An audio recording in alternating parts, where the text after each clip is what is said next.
국민이 지켜보는 가운데 압송되는 전대미문의 일이 일어났습니다. 저는 이 장면을 보면서 참담함을 넘어 섬뜩함을 느꼈습니다. 제가 너무나도 잘 아는 공직자, 그래서 제 상식으로는 저분이 저렇게 백주대낮에 수갑이 채워져야 될 그런 일이 없었기 때문입니다. 공직에 임명돼서부터 해임될 때까지 줄곧 이곳 상임위에 단골 고객으로 출석했기 때문에 제가 아는 바로는 그럴 만한 범죄 혐의가 없었습니다. 이진숙 전 방통위원장님, 바로 그날의 주인공이었습니다. 발언대로 나와주시기 바랍니다. 지난 9월 28일 방미통일 설치법이 세워드릴게요. 민주당 독단으로 세워요. 잠깐 기다리세요. 세워주세요. 아유, 안 보여. 네, 계속하겠습니다. 자, 이제 시작하십시오. 계속하겠습니다. 지난 9월 28일 방미통일 설치법이 민주당 독단으로 통과되고 9월 30일 그 법이 시행되면서 위원장님은 그날로 자동 면직되셨습니다. 그러고 나서 불과 이틀 뒤 10월 2일에 전격 체포되신 겁니다. 이 방미통일 설치법은 이진숙 위원장님을 해임하기 위한 악법이었습니다. 이 사건으로 위윈폐간이라는 신조어까지도 등장했습니다. 어떻게 자유민주주의 대한민국에서 이런 일이 일어날 수 있는가? 임기가 보장된 공직자 한 명을 해임하기 위해서 법을 바꿔서 멀쩡한 기관을 하나 없애버리고 법 바꿔서 해임한 지 이틀 만에, 이틀도 채 지나지 않아서 전 국민이 보는 앞에서 수갑을 채운 것입니다. 어떻게 이 나라 자유 대한민국에서 이런 일이 일어날 수 있는가? 제가 가진 기존 상식으로는 도저히 납득할 수 없었습니다. 위원장님, 그날 위원장님은 수갑을 차고 압송되시면서 이런 말을 남기셨습니다. 저와 함께 수갑을 차고 체포된 건 자유 대한민국의 자유민주주의다. 국민도 없고 주권도 없다. 그때 어떤 심정이셨습니까? 요약해서 명쾌하게 답변 바랍니다.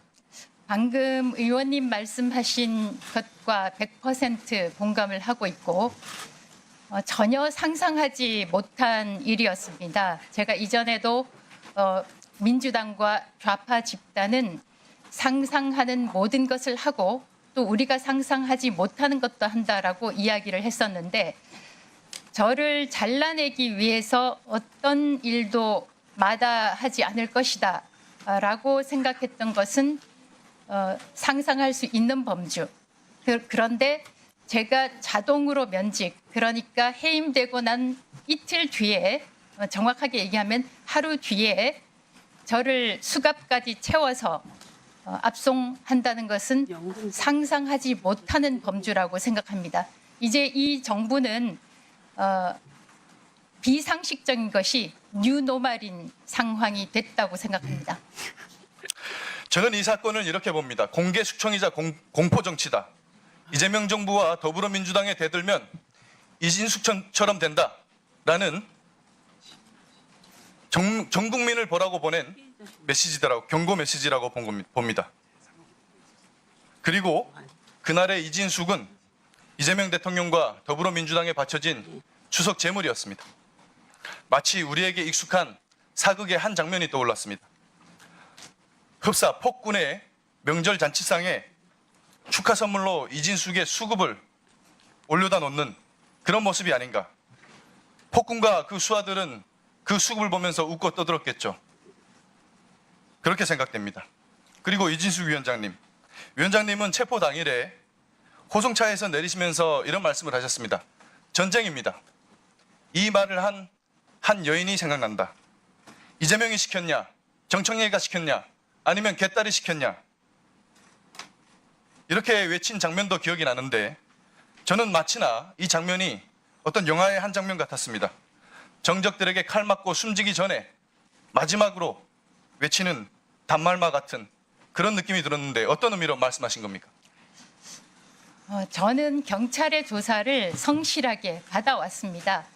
왕복 4시간이 걸리는 유성경찰서, 대전 유성경찰서의 조사도 4번이나 받았고 심지어는 제가 핸드폰까지 압수돼서 포렌식에까지 참여를 했습니다.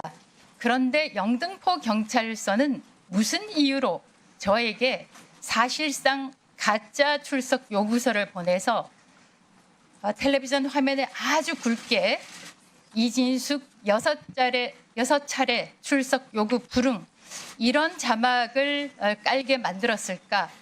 대통령 한 사람한테 밑보이면 이렇게 되나 생각을 했고 바로 저도 그런 고통을 당했지만 정희철 전 면장님 같은 경우에는 실질적으로 얼마나 강압적인 조사에 시달렸으면 국가적인 그 공권력의 폭력을 당했으면 스스로 극단적인 선택을 했을까 정말 안타깝습니다.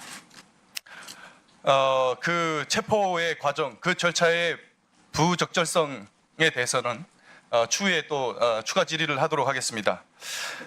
그날 추석 밥상에 올려진 이진숙 체포라는 이 소재는 이재명 정부의 관세 협상 실패, 그리고 비선실세 김현지 부속실장의 각종 의혹들, 그리고 국정자원 화재 사태로 인한 대규모 국가 전산망 마비 사태, 외국인 시청자 하나 없는 로컬 채널에서 좌편향 로컬 채널에서 피자 먹으면서 K푸드 홍보했다라고 하는 대통령의 냉부의 출연 논란, 이런 것들을 잠재우기에 너무나도 좋은 소재였습니다. 저들에게는 아마도 너무나 좋은 추석 선물이 아닌가 이런 생각이 드는데 위원장님 어떻게 생각하십니까? 저도 같은 생각입니다. 공교롭게도 국가 정보 자원이 불타서 파괴가 됐는데 대통령은 예능 프로그램에 출연했습니다. 저의 경우에는 사실상 방통위에 여름 휴가 계획을 짜면서 휴가 신청을 했는데 그것을 대통령실 대변인이 이진숙이 재난 기간에 휴가를 간다고 신청을 했다라고 하면서 반려했다는 사실을 기자들에게 공지까지 하고 대통령실에서 브리핑까지 했습니다. 그런데 재난 기간 동안에 사실상 재난이 실제로 계속됐다면 저는 가지를 않았겠지만 국가의 정보가 다 파괴가 돼서 심지어는 우체국 배달까지 중단되는 그런 상황에서 저 개인으로서는 저도 뭐 기관장을 했지만 도저히 이해할 수 없는 예능 출연이었습니다.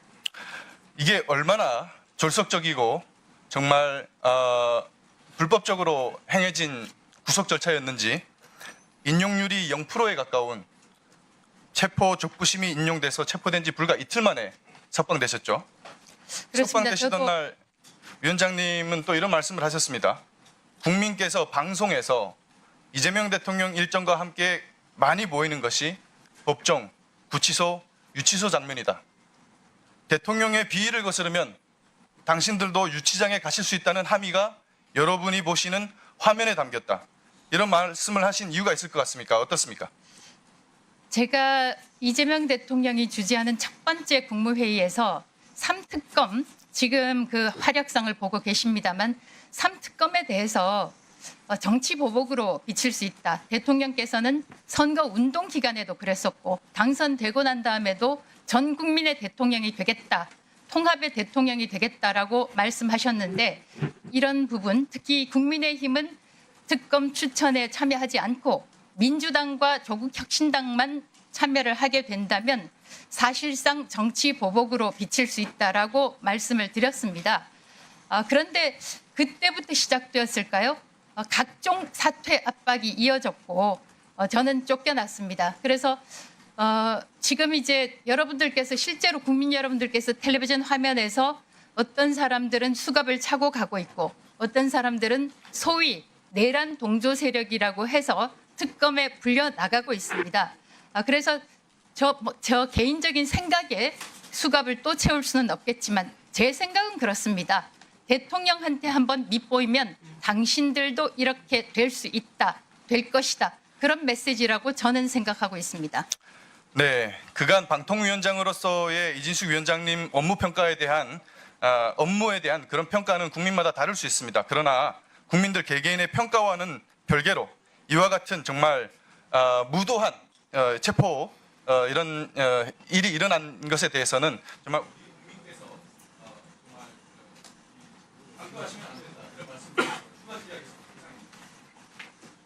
그 이진숙 증인은 혹시 몸이 불편하면 얘기해 주시기 바랍니다. 그러면 물이라도 갖다 드리고 안정을 취하도록 해드리겠습니다.